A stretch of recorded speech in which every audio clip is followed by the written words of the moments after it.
My name is Renilda, and I'm a Christian.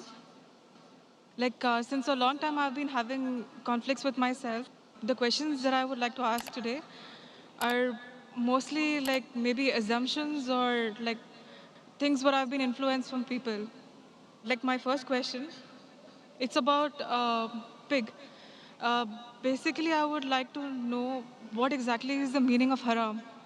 Like, is for a religion like Islam, it won't accuse anyone of being wrong, yeah? It, it wouldn't say something to be so wrong. Why is pig haram? Because I had attended a Christian convention, and over there it was told, like there was this priest who was saying that why is pork haram in Islam? He gave an example saying that like the same rubbish, it was used as manure for the plants. The plants, like supposing it was a mango tree, the mango grew, the roots had absorbed the same nutrients, the same rubbish, it grew into mango, and we consume it. So how is it different from consuming it in pork and the mango? Sister asked a question that what is the meaning of haram and why is pork haram in Islam? And she gave the example of the priest, a Christian priest who said that manure, which is dirt and filth, is used by the tree grows, and then mango comes and we eat mango. Trying to say that even if you eat the filth of the pork, it may be good for someone else, may not be good for others. That's what it means to say. So in Islam it's haram, but Christianity it's allowed. Sister, first I'll tell you the meaning of haram means prohibited, means forbidden. Haram in Islam means prohibited, it means forbidden. I will answer your question of the priest first, and then I'll come to the real reason why pork is haram. The priest gave the example that manure is supposed to be dirt and filth, is healthy for the tree, and when the tree grows, it gives mango and we eat the mango. Trying to say that maybe it's haram for Muslims, but good for Christians.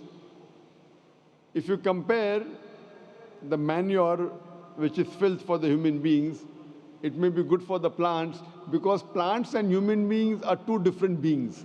They aren't the same. They are different. But in Islam and Christianity, the human beings are the same. We may follow different religions, but what is good for one human being as a general thing is good for the other human being unless he has certain problems.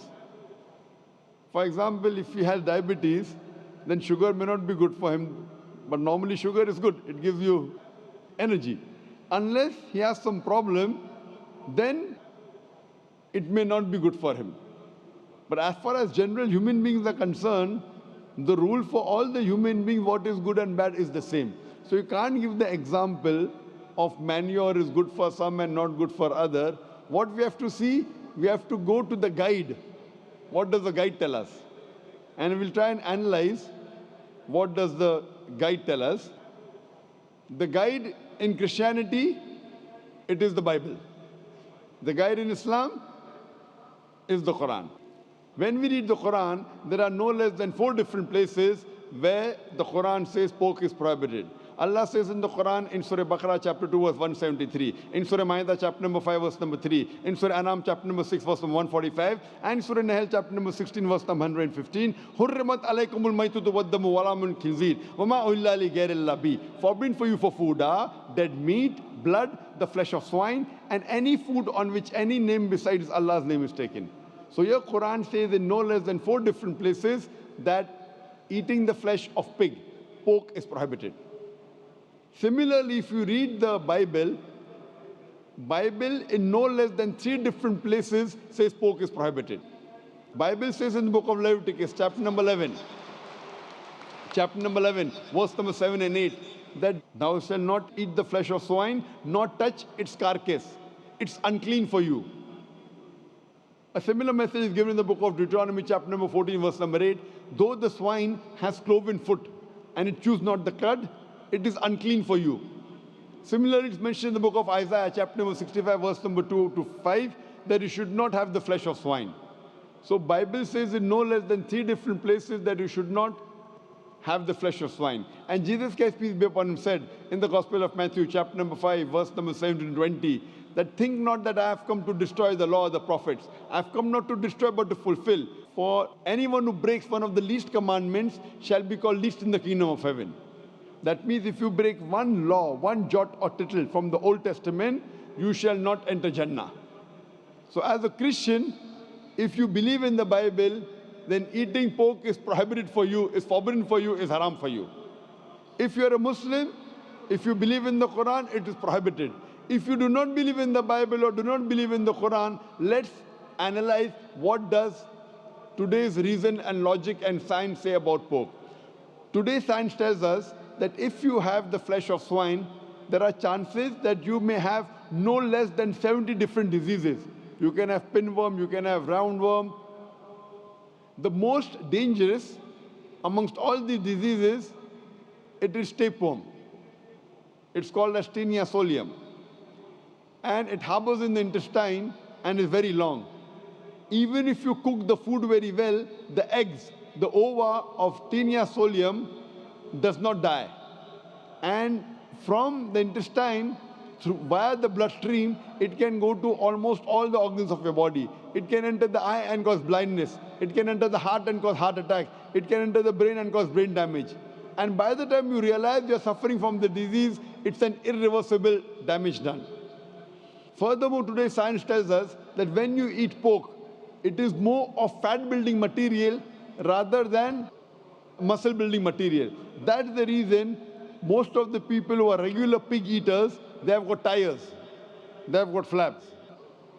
Today science tells us that by eating pork, there are high chances of having atherosclerosis. Atherosclerosis. Today science tells us that if you eat pig regularly, you may have hypertension. That's the reason more than 50% of the Americans today, they're suffering from hypertension because most of them are pig eaters. Today science tells us that one of the most filthiest animal on the face of the earth is the pig.